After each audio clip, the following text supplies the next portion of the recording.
Allez, salut à tous, bienvenue sur cette petite vidéo habituelle du dimanche matin. Comme d'habitude, on fera le tour de mon élevage et on commencera par les Messards Barbarus. On va aller voir directement dans le grenier.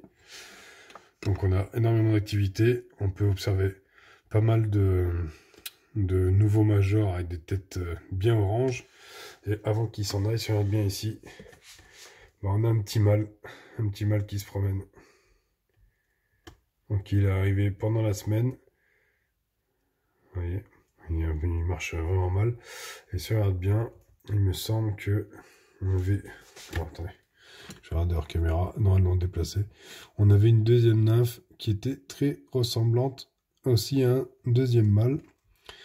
Donc en tout cas, ça fait plaisir. L'année dernière, j'avais eu droit à une princesse. Cette année, oh là je tremble, excusez-moi, je tenais le téléphone qui est une main. Et cette année, j'ai le droit à un petit mâle que je vois plus, qui est déjà parti se planquer je sais pas où. Donc voilà, on va avoir encore une grosse dose de couvain. Si je regarde ici, on va avoir la ponte ici, là à gauche, la ponte assez récente. Là-bas, on a déjà des œufs et des larves, donc c'est pas mal, ça évolue bien. Ça évolue vraiment bien. Ici, on a encore des belles nymphes et des belles larves. J'ai pas du mal, j'arrive pas du tout à retrouver. Je sais pas où il est passé. On va regarder dans ce nid là, on va dézoomer un petit peu. Un peu moins d'activité. J'ai pas réhumidifié le nid, ça vient peut-être de là. Faudrait que je pense à le faire. Dans mon nid plexi, enfin mon nid building, on a aussi un petit peu de couvain là-bas au fond. Ah, je vois une paire d'ailes aussi ici. Ah, ça c'est nouveau. Qu'est-ce que c'est? Du mâle encore. Voilà. Ouais, on verra pas ce que c'est, si c'est un mâle ou une femelle, mais en tout cas, on a vu passer une paire d'ailes. Donc, deuxième sexué dans le deuxième nid. Il faudra que je regarde. C'est un nid building, en fait, on pense que pour l'observation, c'est pas mal. Et on s'aperçoit très très vite qu'on n'y voit rien. Voilà, et elle est ici, là, au centre de l'écran. On voit encore un mâle. En tout cas, ça y ressemble énormément. Donc, très très grosse évolution chez les Barbarus. Beaucoup d'activités dans la rechasse. Elles ont eu droit à une petite dose de liquide sucré. En ce moment, elles grimpent beaucoup. Donc, je pense qu'il va falloir que j'agrandisse un peu mon aire de chasse. Vous voyez, elles grimpent beaucoup en haut. Et quand on regarde à l'intérieur, des potoirs, un petit peu des cadavres. Rien de bien grave. Toujours ma coupelle où elles foutent absolument rien dedans. Elles viennent foutre le dépotoir derrière. En tout cas, tout se passe bien et je suis bien content de vous les montrer cette semaine suite à cette petite évolution. On va jeter un œil au Camponotus sateralis. Alors les Camponotus sateralis, ça m'ont quitté le tube carrément, que je pense qu'il est trop humide, donc je l'ai refait, mais ça n'a pas fonctionné. Donc on va avoir directement un déplacement dans le tube de raccord. Donc je suis en train de leur fabriquer un module que vous verrez certainement un dimanche prochain. Donc elles ont maintenant 5 ouvrières, on la voit mal, elles sont vraiment mis au mauvais endroit. 5 ouvrières, elles sont bien nourries. Tout se passe bien chez elles. Je vais allumer en dessous. On va descendre faire un tour chez Écran de Tatus. Donc on a une qui est en extérieur. Là. Voilà, petit dépotoir. On va avoir un joli développement aussi chez elles. Encore une fois. Donc là, on voit Madame Lagine en plein milieu. On a du couvain, des belles larves. On a encore ici, ça va pas être très joli, mais une très très belle grappe d'œuf. Donc tout se passe bien, elles sont toujours à 27 degrés. Ah, la petite trophalaxie du dimanche matin.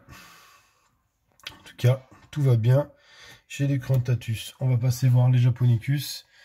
Ici, on va dézoomer un petit peu. Les Japonicus, on a un semblant de reprise de vie. Elles sont un peu plus actives, elles ont tendance à faire plus de trophalaxie, elles ont eu un petit verre de farine, donc elles sont allées le chercher dans l'air de chasse. Donc tout doucement, j'ai l'impression qu'elles sortent un peu de leur état léthargique et on va, à mon avis, vers une sortie de leur état de diapause. Ce qui, dans l'absolu, m'arrange un peu parce que commençait un peu à me faire déprimer. Mais c'est pas plus mal. On va descendre, faire un petit tour chez les Manicas. Hop, alors les Manicas, dans l'air de chasse, elles ont été nourries hier. Donc elles sont pas très nombreuses en aire de chasse. Maintenant je leur mets une grosse quantité de liquide sucré. Elles en consomment énormément.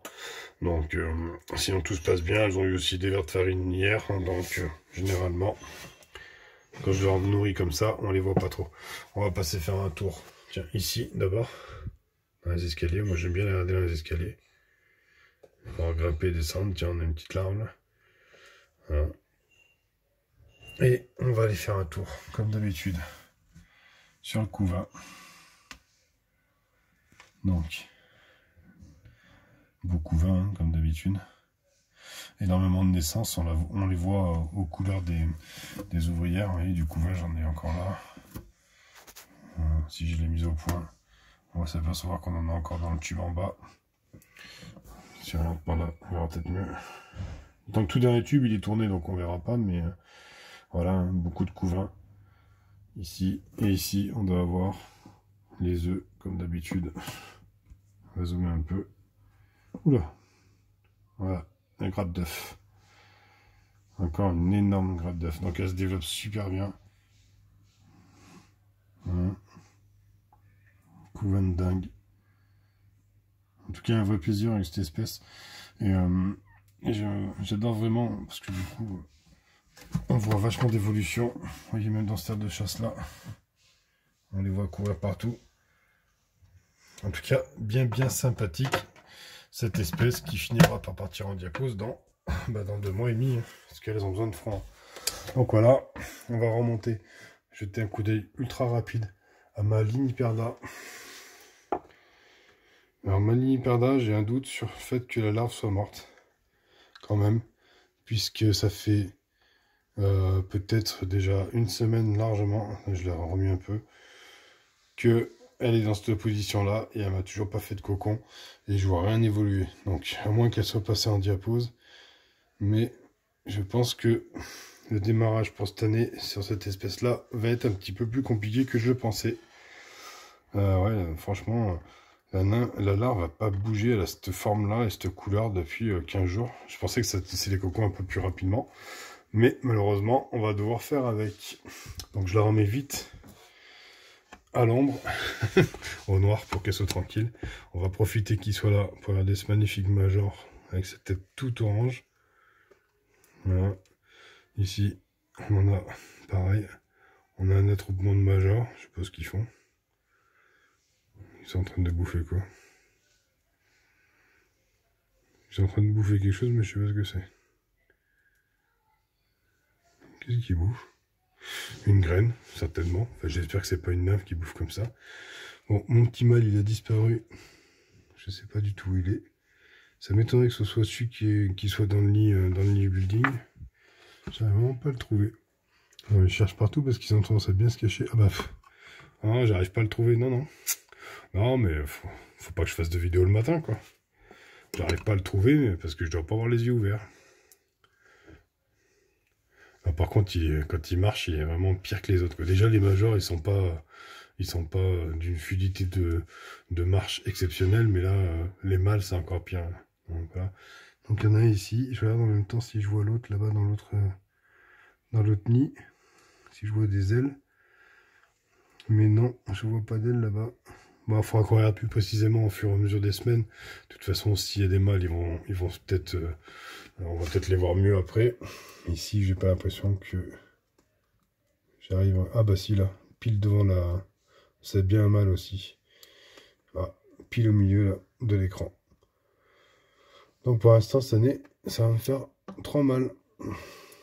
Ce qui est déjà bien, ce qui fait plaisir. Hein. On est loin des milliers d'individus pendant les essaimages, mais sachant que, si on regarde bien, tiens, on va en parler vite fait.